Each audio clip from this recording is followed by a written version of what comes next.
Well, these are Senator Reynolds' questions, who's manfully appearing with the committee in discharge of her duties, but has lost her voice. So the question is, can you please outline new initiatives you are participating in to counter violent extremism?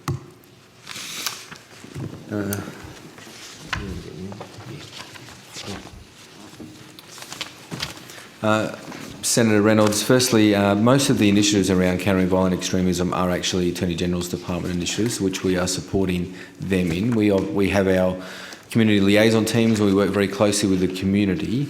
Is there any specific aspects of the countering violent extremism? Well, particularly in relation to online grooming of teenagers. Yep. And any activities that relate to that. And any activities relate to that, and what is the living what is the Living Safe Together program? It's another question. No, Senator, I understand the gist of the question though, and that is something that is of genuine concern to law enforcement, but it's probably best answered by the department. Thank you. I'll ask Jones to answer that. Senator. Thanks, Senator.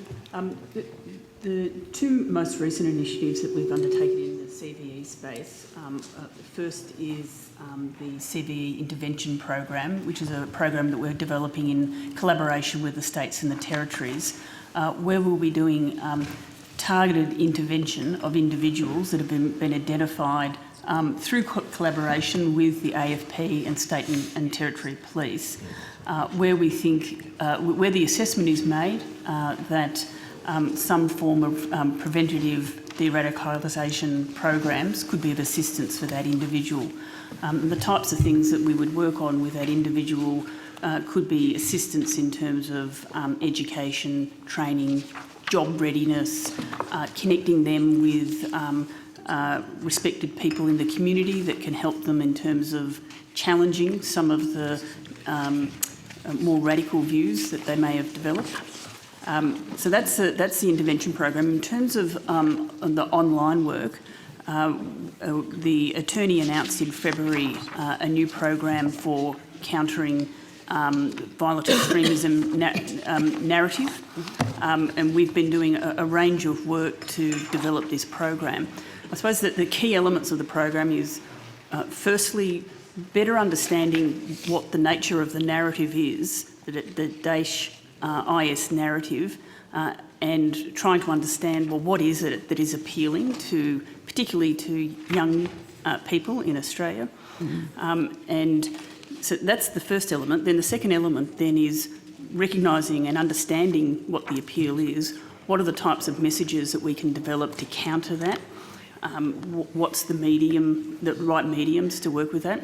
In that context, we've been working closely with a range of social media providers, all the big providers, Facebook, Microsoft, Twitter, etc., have been very helpful and forward-leaning in collaborating with government looking at that issue. The third aspect is working. We recognise that if we're going to effectively counter this message and its appeal, it's not going to be by government bureaucrats talking to young people. It's going to be finding respected people in the community, or people who have a message that will resonate with these young people. So working with the right types of community groups to enable them to be able to assist in countering the narrative. The last element is the harder end of the issue, which is working with law enforcement, working with intelligence agencies to identify, to the extent that we can, material that can be taken down from the internet. Whilst that's a huge challenge, obviously the messaging that's coming out from extremist groups is not necessarily being generated in Australia. It's being generated in various places around the world. There's active efforts by both the private sector, by the companies whose medium the messages are being carried on, as well as law enforcement and intelligence agencies internationally to try and identify the extremist message and take it down. But the reality is I think recently Twitter advised there's something like 10,000 tweets a day coming out of some of the radical groups. Being able to counter that is incredibly difficult, but obviously that's an ongoing effort between law enforcement and the sector. Thank you very much, Ms Jones. Apparently they can turn me up. Thank you.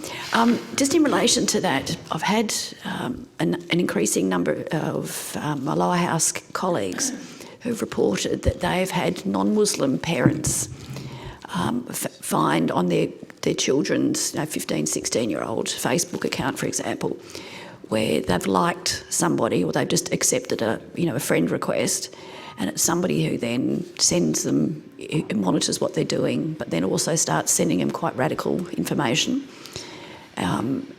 So apart from targeting sort of the most at-risk communities, is there any thought of or any plans to communicate more widely to to parents across the board about these dangers? One thing I should note is that we have developed an online reporting tool precisely for as a tool for parents or concerned people to be able to report precisely that type of activity.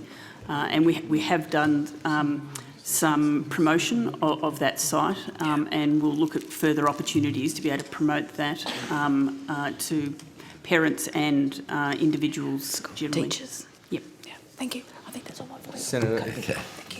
if I could just add to that as well, Senator, and certainly the Facebook example that you gave was one that was quite recent as well, and there are others, of course, where people are befriending individuals on Facebook, and then that leads to a conversation. Now we have some experience from law enforcement in this because that's reasonably classic grooming tactics in terms of how to get at-risk and vulnerable children to befriend you.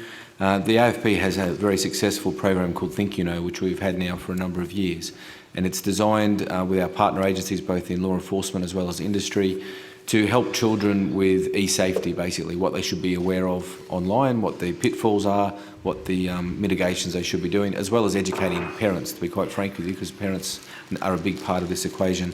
We are looking actively at how we can expand that program now to consider teaching children the risks are much broader than simple grooming for online pedophilia or more generally pedophilia, and looking at the CVE space. So it's actively under consideration by a range of agencies. That's great. Thank you.